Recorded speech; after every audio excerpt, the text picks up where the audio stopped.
change your heart, change your life, change the planet.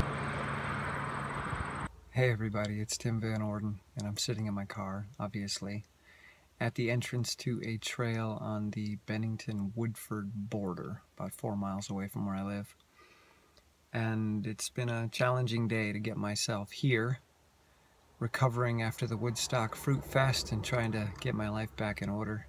So I've been procrastinating, and it is now 1:40 p.m. and I'm getting my first run of the day in, or at least I'm about to. So today I want to talk about procrastination. So I'm now going to step outside of the car and take you on my run, and we'll talk about that topic. Here we go. So I've taken the first step. I got myself out of the car. I'm in the woods, I'm on the trail, and I'm letting myself warm up really slowly into being here, into this idea of running, and being very gentle and not having any expectations of what this is going to be, what kind of run it will be, how far I'm going to go, how fast I'll go. I'm just out here. That's all that matters right now. And to be perfectly honest, I don't feel like running, but I do feel something. And that's what's most important right now. Not to bury my feelings, not to swallow my feelings, not to push through my feelings, not to man up or suck it up or harden the F up, whatever you want to say to try to motivate yourself. I don't see value in that. In fact, I see the opposite happening. Whenever I try to muscle through what I'm feeling, I just end up making things worse. And I start to associate the run or exercise with negativity. I associate it with a lack of compassion. There's a part of me that's trying to regulate another part of me. And in the study of psychology, procrastination is seen as a failure to self-regulate. But my question is, who is regulating who? Who's the part of me that's doing the regulation, and who is the part of me that's being regulated? Self-regulation. Which self? This is something that I spend a lot of time thinking about. This idea of what I call the loving parent, which is this space that I create within me where one part of my brain can be compassionate with other parts of my brain. There is no one individuated self. That's an illusion that our brain creates, and it's really good at tricking us into thinking that we are just one thing and that we are consistent. But in reality, it doesn't work like that. Our brain has many different regions that do different things. They have different desires. They have different size gas tanks and therefore levels of energy. Some of them are quite primitive. Others are quite advanced, and I use those terms quite loosely because they all work together. And the advanced regions can function without these so-called primitive regions. So they work together. They each enhance the other's function. But the first step is to understand that our brain is a multitude. It is not just one thing. There is no one self.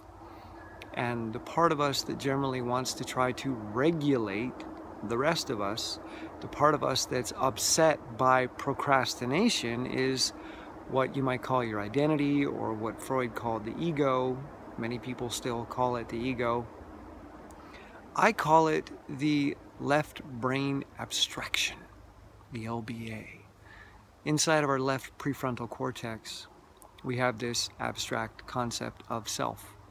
What self should be, who we think we are, rather than who we really are. So it's a conceptual self, based on culture, based on trying to meet parental expectations, based on what society might deem popular, and we want to try to meet these images because it will raise our esteem, it will raise our rank, and we get to feel better about ourselves. So over in the left prefrontal cortex, we have these ideas of who we should be, and this is where we set goals.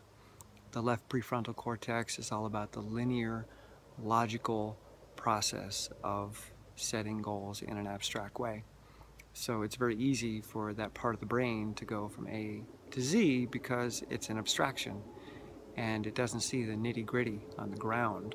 It just sees the map and says, oh, it's easy to go from here to here. You just simply take this straight highway. But the reality, which is being processed over on the right side of the prefrontal cortex, has a lot more detail, has a lot more grit, and has a lot of variables that weren't considered in the abstraction, in the view from 100,000 feet up.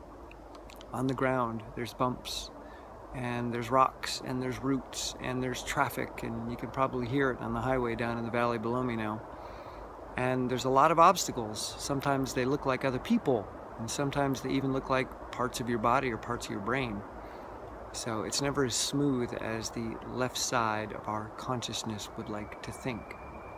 And that's the part of us that wants to regulate the rest of us, because it has this abstract idea of who we should be, and when our behavior doesn't meet that, or when our world or environment doesn't look like that, it gets upset, it freaks out, and it starts getting mad and calling us names and being quite self-critical. And then it engages other parts of the brain to join in on that fight.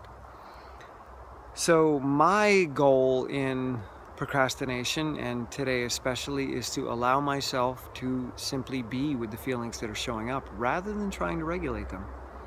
I don't feel like running, but I do feel something. So let's get in touch with what I feel. Let's not bully it, let's not shame it, let's not blame it. Let's get in touch with it. Let's listen to it. Let's realize that it is me just as much as the conscious, logical, linear part is me. So are these feeling parts. They're all me. We're all the same person, even though we may have different goals or different ways of achieving goals, different tactics, even different languages. So I allow myself to be here. And the parts of me that are afraid, I don't push them. Like a little kid going to school on the first day, you don't just throw them out the door and say, "Good luck, kid." Well, maybe some parents do, but that's not the kind of parent I want to be to myself out here. I want to take that child, I want to speak to that child about what it's feeling and work with those feelings rather than around those feelings. So I don't feel like moving fast. Well, I don't have to move fast. I can start moving slowly and then maybe renegotiate. I can allow that part of me to see that being out here in the woods isn't so bad. Being on a trail, not so bad. Kind of like it. It's better than being in the office where I was working before. This is an improvement. Even though I was scared to come out here, now if I really get in touch with what I'm feeling, it's like, okay, this is better than where I was. Better environment. So I keep going through this process of checking in with what I'm feeling, and then moving one small step, not a big enough step to freak me out, but a small step that allows me to explore the environment a little bit, allows me to dip my toe in, and then see that the thing that I feared is not here. I don't see a run out here. I don't see a hard run out here. I don't see a long run out here. I see trees and leaves and rocks. I hear some birds. I hear some traffic in the distance. I feel a slight breeze blowing on me right now. That's what's real. And when I let myself get in touch with that, I say, okay, in this moment right here, nothing to fear. So I'm good. I can take another step. And that next step might be to walk again. And once I get used to that and see there's nothing to fear, well, maybe the next step is to start slowly running. Take a few running steps. Check in. What am I feeling? Probably not so bad. And I move forward. I keep running. And if I do feel terrible, I check in with that and I stop and I walk or I make a video, whatever it might look like. But I don't ever muscle through it. I don't ever push myself through it. I'm very, very, very gentle. There's no self-regulation here. If you look at the word regulation or to regulate or even to be regular, it's about walking a straight line, moving in a straight line, following a strict set of rules. Regal also comes from this. A ruler who gives people a code to follow and rules these people. So regal, regular, and regulate are all based on the same Latin roots. So to be regular or normal means that you're following the rules that are set up for you. And if you step outside of those rules, ooh, now suddenly you're irregular. You're irrational. We all have fears that stop us if we try to push against them. If we tune into those feelings and stop seeing them as irrational and erratic and irregular, we can start to work with them and gently guide those parts of us that aren't ready to do what the left side of my brain wants to do. They think that's a crazy idea. You want to run 10 miles today? Are you kidding me? I barely got out of bed today. So by tuning in with the feelings and then slowly putting myself through the process and not labeling these fears as irrational, I can work with them and I can take steps inside of that, in the midst of it, not ignoring it, not sucking it up, but being gentle and warming myself slowly in the process, not going cold turkey, but warming that turkey up, giving it a little bit of a massage so that it can take flight. So I'm going to be a flying turkey here in a moment, a nice warm flying turkey. This is something I do every day, regardless of the heat, regardless of the cold.